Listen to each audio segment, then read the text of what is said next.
पानी लेंगे, फिर इनके घुमाने का मैं बताता हूँ।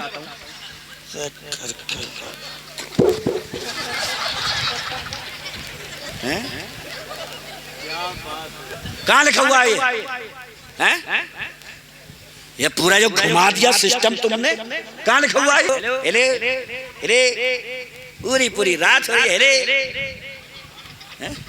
बुजुर्ग फरमाया करते थे कि अपना ईमान बचा बचा के किसी सूरत कब्र तक ले जाओ, फिर वहां से लेके जन्नत तक की डगर सुल्तान मदीना करा देंगे। सुभान अल्लाह। दुआ मांगो कि ईमान सलामत रह जाए, है ना।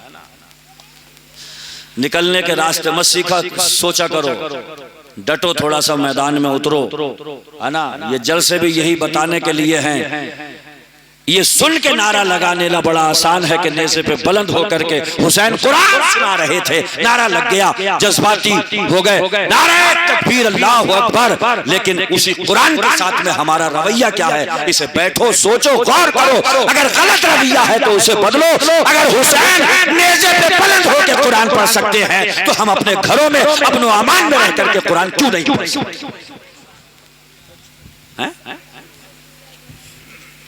अपने घर में 6-6, 5-5 तावीज पड़े हुए सो रहे हैं और मियाँ के पास को भाग रहे हैं, तावीज दे दो, तावीज दे दो। अरे अपने तावीजों को तो उठाओ जो घर में पड़े हुए सो रहे हैं। 4 बेटियां हैं, पूछा कहाँ है कि सो रही हैं, कि कितने बज गए, 9:30। अपने तावीज सोए पड़े हैं, मियाँ का तावीज लेने चले गए, मियाँ देंगे तावीज। अरे ये है तावीज असल, इन्हें उठाओ, नमाज पढ़वाओ, इनसे कहो घर में सूरह बकरा पढ़ो। तुम्हारे नबी कह के गए हैं कुरान की सूरह बकरा जो शुरू के 2.5 पारों में है, अगर जंगल में पढ़ दी जाए तो जंगल के जिन्नात भूत भाग जाते हैं। तो घर तो बहुत छोटा होता है, अगर घर में तिलावत कर दी जाए तो जिस घर में सूरह बकरा पढ़ी जाती है उस घर में बेबरकती हो ही नहीं सकती।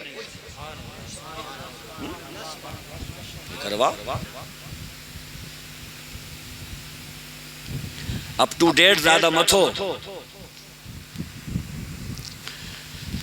ज्यादा डेवलप होने की कोशिश मत करो। देखो ज्यादा अप टू डेट मत हो, ज्यादा वीआईपी कहलाने का शौक मत पालो।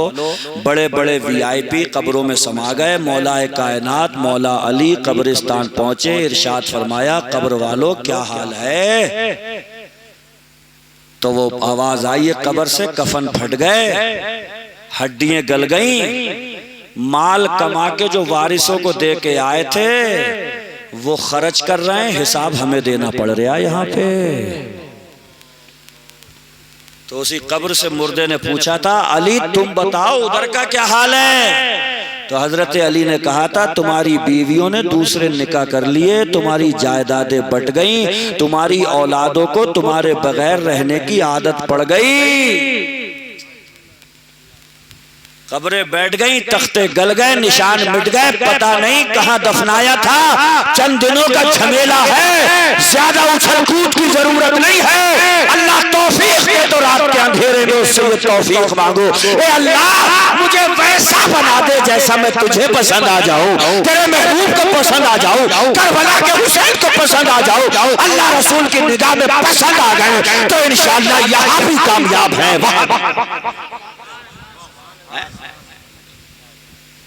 कितना याद रखती है दुनिया। जितने बैठे हो मैं समझता हूं शायद अपने परदादा का जिक्र कभी कभी करते हो, मुझे तो नहीं लगता करते हो। पहले के बुजुर्ग तो कर भी लिया करते थे, आज की जो जनरेशन है वो तो उसे भाग दौड़ इतनी है कि परदादा छोड़ो दादा याद नहीं। किसका जिक्र हो रहा है, कौन याद किया जा रहा है, किसकी याद है? सब किस्से पारी ना हो गए, नसिया मनसिया हो गए, भुला दिए गए। एक बुजुर्ग कब्र पे खड़े हुए, चंद नौजवान साथ में। बुजुर्ग ने पूछा नौजवानों ये बताओ ये कब्र वाला बाहर आ गया तो क्या करेगा? तो सारे नौजवान बोले हमने जैसा कब्र के बारे में सुन रखा, अगर ये बाहर आ गया तो सजदे से सर नहीं उठाएगा। तो उन बुजुर्ग ने फरमाया ये तो नहीं आएगा, मगर बेटे सजदे तुम करते रहिए, इसका तो वक्त खत्म हो गया, मगर तुम्हारे पास में वक्त बाकी है भी है?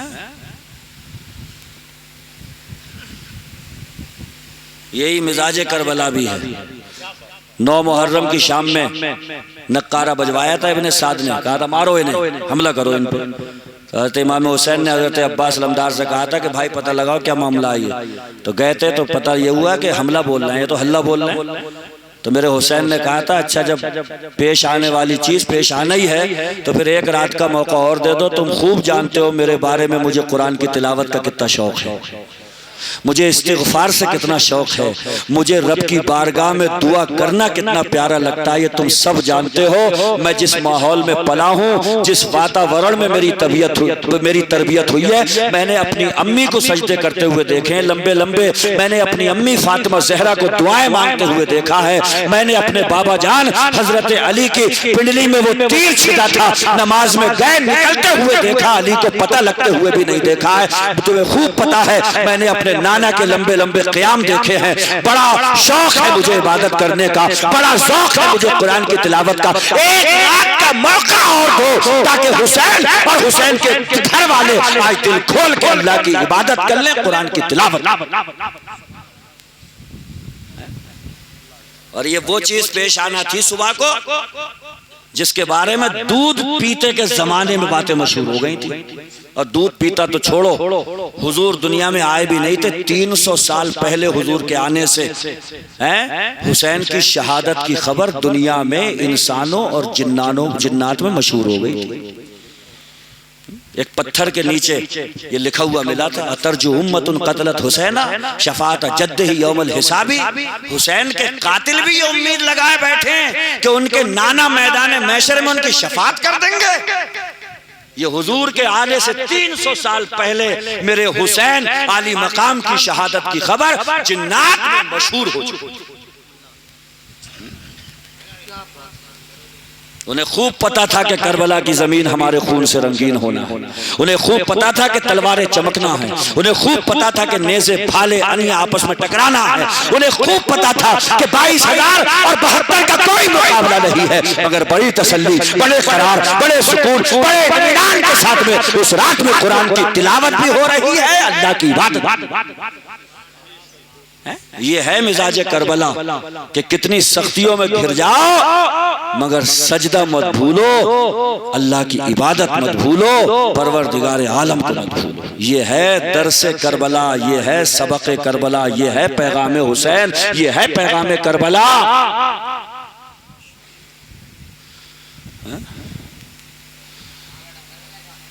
ये है तो सुभान अल्लाह।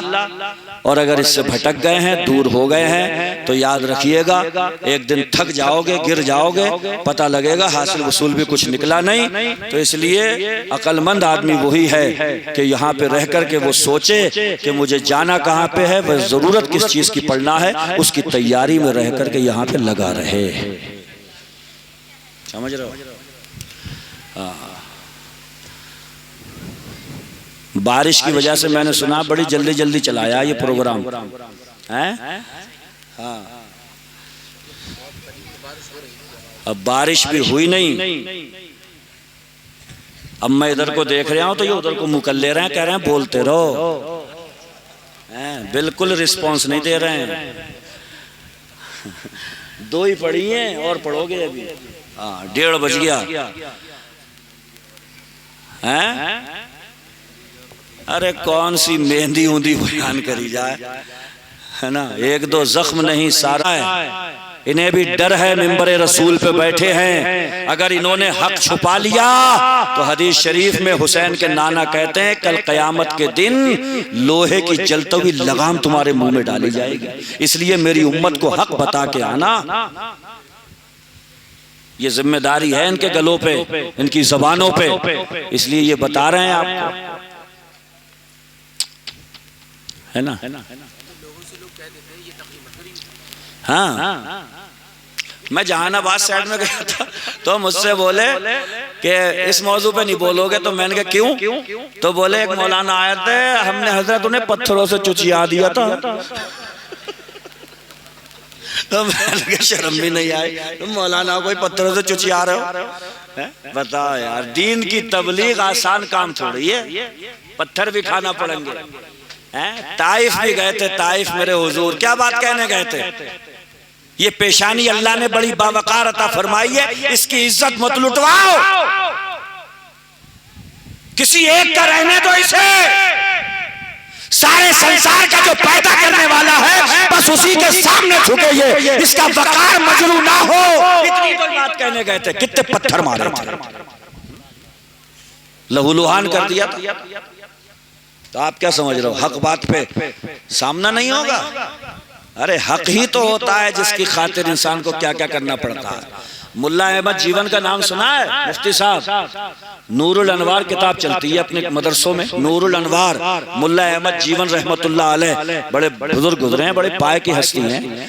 उनके दौर में एक रिवाज था, बेटा पैदा होता था तो औरतें बैठ करके पता नहीं कुछ जय्यम जय्यम करती थी कि ये प्रोग्राम हुआ तो बेटा बचेगा, नहीं हुआ तो नहीं बचेगा।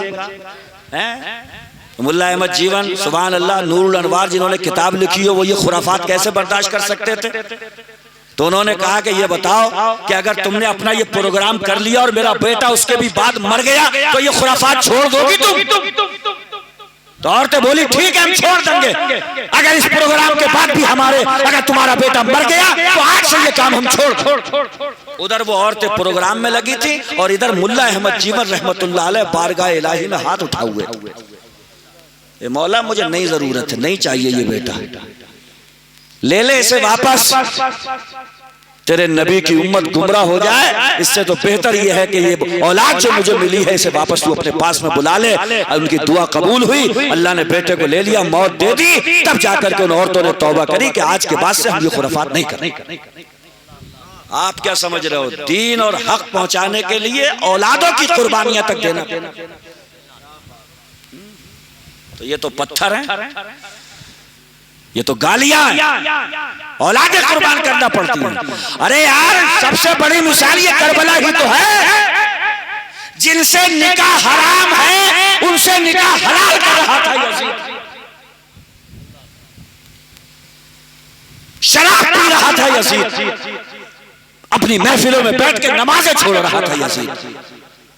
इसी की खातिर तो हुसैन गए थे। तू शरीयत बदलेगा, हम जाने देंगे मगर शरीयत पे हर्फ नहीं आने देंगे।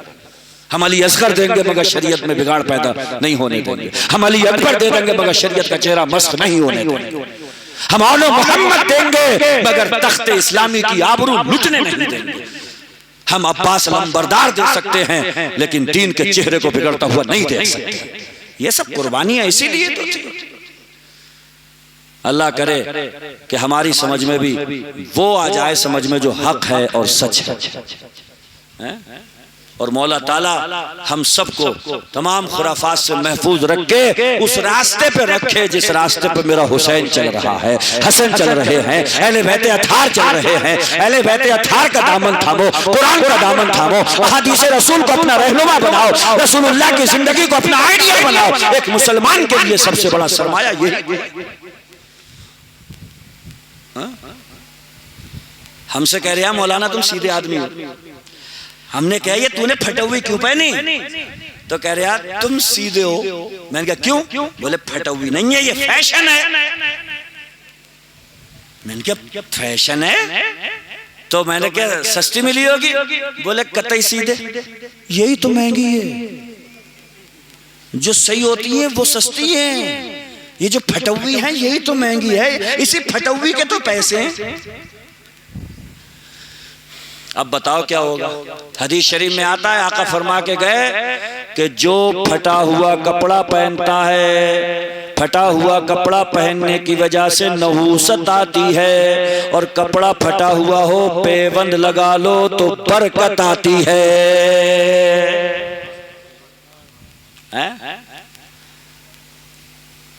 नौजवानों के हाथ में ये झुंझुना आ गया, कोई उधर ऐसे खड़ा हुआ है, हेलो हेलो हेले, पूरी पूरी रात हो रही है हेले, और फजर में बोले हेले, ऐसे फैल गया जैसे वो रोड पे फैला हुआ होता है। पूरी रात खंबे से हेले हेले, और सुबह को देखा भले ये हुआ पड़ा। शर्म नहीं आ रही? मेरे हुजूर अपने हुजरे से निकलते थे, मस्जिद नबवी जाते थे, हसन हुसैन की अम्मा अपनी बेटी फातिमा ज़हरा को उठा के कहते थे मेरी बेटी उठ जा, अल्लाह ने मेरी उम्मत का रिस्क सुबह के वक्त में रखा है। सुभान अल्लाह। जिस कौम को सुबह फजर से पहले जागना चाहिए था, सब पड़ी सो रही, सब पड़ी सो रही। और बात इतनी लंबी लंबी छेड़ता है, कहता मैंने सुना भाई अमेरिका जापान से लड़ गया। अरे अमेरिका जापान से लड़ा नहीं लड़ा, ये देख तुझसे कौन कौन लड़ गया, तू अपनी से देख। वुजू बनाना नहीं आया आज तक, बातें कर रहे हैं जापान चीन अमेरिका की। और मस्जिद की टंकी पे बैठ कर वही कर रहे हैं ऐसे करके। कैसे करो, कैसे कर रहे हो? तो चच्चा भी नहीं बन, ये भी नहीं बन, चच्चा भी पानी लेके कर रहा है, तो ये भी कर लिया। अरे यार कितना जमाना हो गया, कब तक चुप्पड़ चुप्पड़ करोगे? ये कौन सी किताब में लिखा है कि मसा करने के लिए पानी लो तो पहले उसे चूमो? कौन सी किताब में लिखा है? कितनी तकरीरें हो गई, जुमे के बयानात हो गए, इमाम बोलते बोलते थक गए, मगर जिद है जो करते आए करेंगे। पानी लेंगे,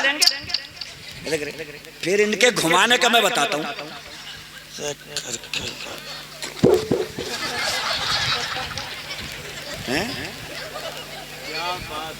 कहां लिखा हुआ है? ये पूरा जो घुमा दिया सिस्टम तुमने, कहां लिखा हुआ है? और उसमें बातें कितनी बड़ी बड़ी हैं। अरे यही वुजू, यही नमाज, कलमा पढ़ लेने के बाद हदीस में आता है सबसे बड़ी शरीयत नमाज है, नमाज है, नमाज। और नमाज के लिए वुजू शर्त, और वुजू के लिए कहीं ढंग नहीं आया आज तक। बातें कितनी बड़ी बड़ी करवा लो, बातें थोड़ी छोटी छोटी कर लो, ये बातें सीख लो, काम आएंगी, है ना? काम की चीजें हैं, छोटी छोटी तकरीरें सुना करो, छोटी छोटी बातें सुना करो। इन छोटी छोटी बातों पे अमल हो गया तो इंशाल्लाह बड़े बड़े सवाब मिल जाएंगे। हाँ, ज्यादा बड़ा कुछ करने की जरूरत नहीं होती है, कभी कभी छोटे से भी नैया पार हो जाती है। और क्या, हजरत मूसा के बारे में सुना है? हजरत मूसा समंदर पार कर गए थे, सारे फिरौनी दरिया में डूब गए थे, सुना है? सुना है नहीं सुना है? एक बच गया था उनमें से, तो हजरत मूसा ने कहा था अल्लाह ये क्यों बच गया? तो अल्लाह ने फरमाया ये नक्काल है, बहरूपिया है, इसने तुम्हारी जैसी सूरत बना ली थी, तो हमारी रहमत को गवारा ही नहीं हुआ कि जो तुम्हारी जैसी सूरत बना ले हम उसे दरिया में डुबो दे। तो कम से कम सूरतें ही बना लो हसन हुसैन वाली।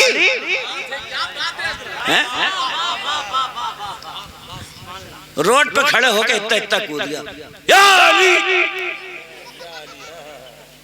दाढ़ी जली पूरी खत्म है, हाँ अली, हाँ अली। अरे अली का नाम ले रहे हो तो अली जैसी शक्ल बनाओ, हुसैन का नाम ले रहे हो तो हुसैन जैसी शक्ल बनाओ, हसन का नाम ले रहे हो तो हसन जैसी शक्ल बनाओ। अब तुम ये मत डरियो कि कहीं खड़ा ना कर दें सामने से। मैं खड़ा क्यों करूं?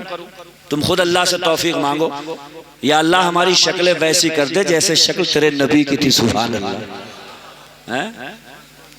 सुभान अल्लाह। बस यही बातें मैं कहने के लिए आया था। अगले साल को कोई और आएगा वो भी यही बातें कहेगा। कुरान में अल्लाह फरमाता है वज़क्किर फ़इन्न ज़िक्रा तनफ़उल मोमिनीन, ईमान वालों को बार बार समझाते रहो, किसी बार का समझाना तो फायदा पहुंचाएगा। ये बार बार का जलसा इसीलिए हो रहा है कि सबक भूल गए तो फिर से पढ़ाया जाए, याद नहीं रहा तो फिर समझाया जाए। अल्लाह पाक किसी सूरत हमें अमल की तौफीक अता फरमा दे। तौफीक या रब के जुदा होने पर लोग इतना तो कहें नक्शे वफा छोड़ गया, दो जहां हो सके तो लाइए दोनों जहां मीजान में, मैंने एक सजदा जमीन करबला से ले लिया। ऐ करबला की खाक उस एहसान को न भूल, तड़पी है तुझ पे लाशे जिगर गोशे बतूल। चाहते हो तुम अगर निखरा हुआ फरदा का रंग, सारे आलम पर छिड़क दो गुंबदे खजरा का रंग। वाखिरु दावाना अनिल हम्दुलिल्लाहि रब्बिल आलमीन। अस्सलाम।